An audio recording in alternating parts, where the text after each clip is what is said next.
अस्सलाम वालेकुम नाज़रीन, आऊं आहियां मोहम्मद उस्मान मल्ला। सर्वेच न्यूज़ जे सभिनी ॾिसंदड़नि खे भलीकार। बुलेटिन में शामिल कंदासीं हिन वक़्त जी हिकु अहम ख़बर।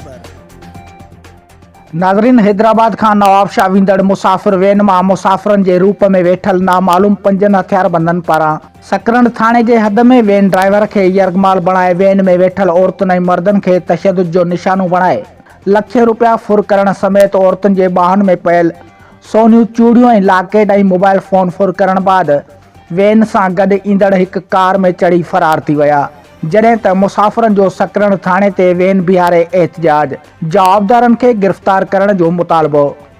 उन मौक़े ते मुतासिर मुसाफ़िरनि मीडिया आॾो दाहींदे चयो त हैदराबाद खां नवाबशाह वञी रहिया हुआसीं त मुसाफ़िरनि जे रूप में वेठल 5 हथियारबंदनि वैन ड्राइवर खे यरगमाल बणाए मुसाफ़िरनि खे सख़्त तशद्दुद जो निशानो बणाए रोक रक़म, सोना जेवर, मोबाइल फ़ोन फुर करे फ़रार थी विया।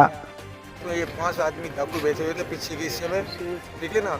उन्होंने भी कैसे शहीदाबाद क्रॉस हुआ, फिर इसके बाद शहीदाबाद और सकरन के बीच में उन्होंने हमारे को ड्राइवर चेंज किया। इन्होंने ड्राइवर पीछे हो गया तो इसका अपना ड्राइवर था, दूसरा ड्राइवर आके चालू करी इसको।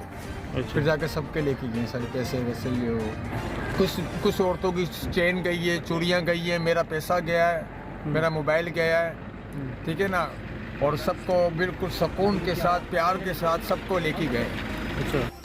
हुननि मुतालबो कयो आहे त फुर थियल सामान वापसि कराए मुलवस जवाबदारनि खे गिरफ़्तार कयो वञे।